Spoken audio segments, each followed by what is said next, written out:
Scuba Shack Radio.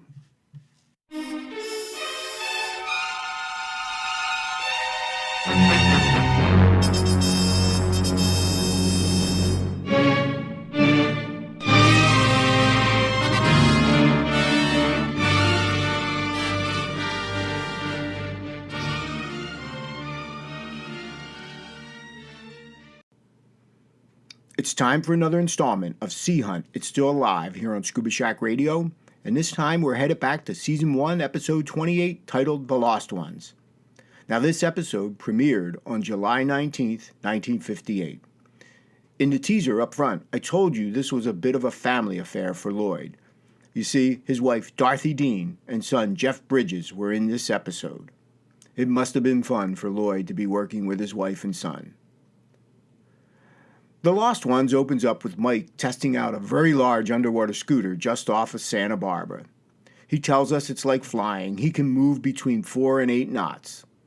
Life is happy as he watches the dolphins and seals perform their first-class acrobatics.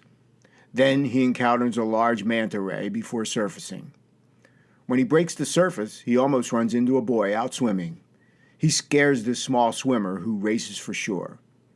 Mike follows and comes upon a family on the beach. He apologizes for scaring the boy. The father is not too happy, but Mike tells him that swimmers aren't supposed to be out that far. Before there's any more contention, the mother introduces herself as Rita Crane and her husband, Dave. The boy's name is Davie and his sister is Karen. Dave tells Mike that the kids swim a mile every day and that they're going to compete in the Olympics someday. Mike warns them about rip currents and the rocky coast. Dave is dismissive, and as Mike leaves, he tells the young kids maybe he'll see them in the 1968 Olympics. The scene now shifts to Mike back underwater with his scooter.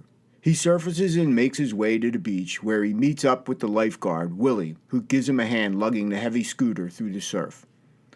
Willie says, "I see you met Dave Crane," and tells Mike about how Dave was a football whiz until he broke his leg and is now making up for it by pushing his kids.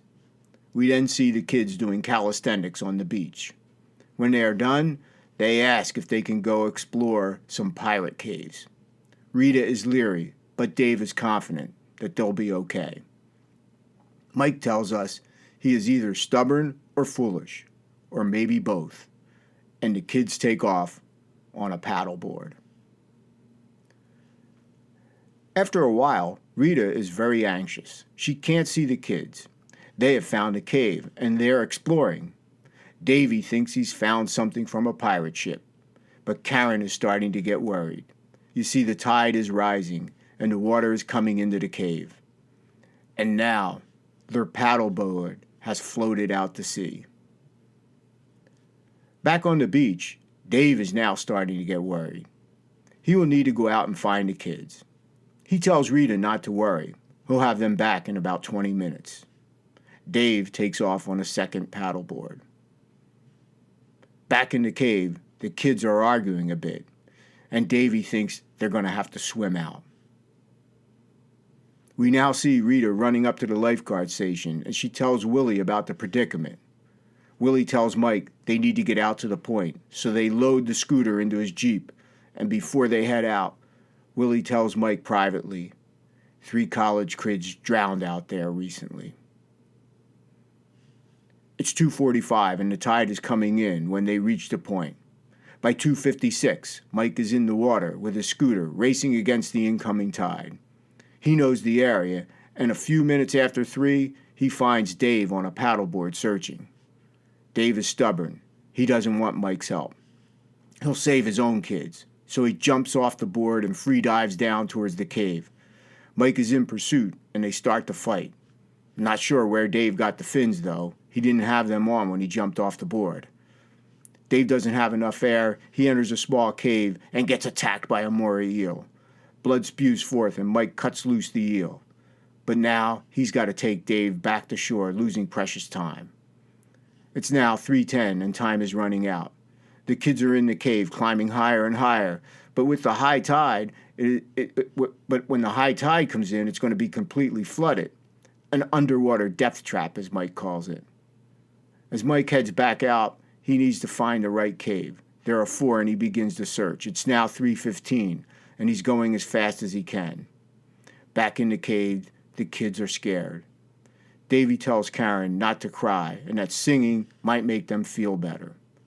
We then see Mike searching. He has checked out 3 caves and now begins to look for the last one. Back in the cave, the kids are singing, Old Susanna. It's now 3:30, almost high tide. Rita is on shore saying it's too late, but Willie assures her Mike will save them. Mike enters the last cave, surfaces, and the kids yell, "It's Daddy!" But then no, it's Mike Nelson. He can only take them out one at a time. Ladies first. He gives Karen a quick lesson on breathing and tells Davie to count to 150 and he'll be back. Mike tells us that he has a spare mask for Karen and scooters her back to shore. Meanwhile, we see Davie counting 35, 36, 37, 38. After getting Karen ashore, Mike heads back out. He is worried he won't be able to find the cave with the tide so high. Davie is still counting 122, 123, 124, 125. Mike finds the cave, but there's no Davie. He slipped underwater. Mike goes down and pulls Davie up. He's okay. He just swallowed a lot of water. Mike takes Davie out on the scooter, but there's no face mask for Davie this time. Just then, Karen shouts, "I see them," and they all race to get Davie back to shore. Rita is not happy with Dave, and it shows. The kids say not to worry. They'll still win the Olympics. Dave says, no more training. You can do whatever you want. Karen will get her bike, and Davie his model trains. Mike tells us they'll really be spoiled now that Dave has stopped being a coach and will start being a father. As with many of the episodes, we end this with Lloyd telling us that 3/5 of the world is covered by the sea and that we know so little about it. And to join us next week for more Sea Hunt.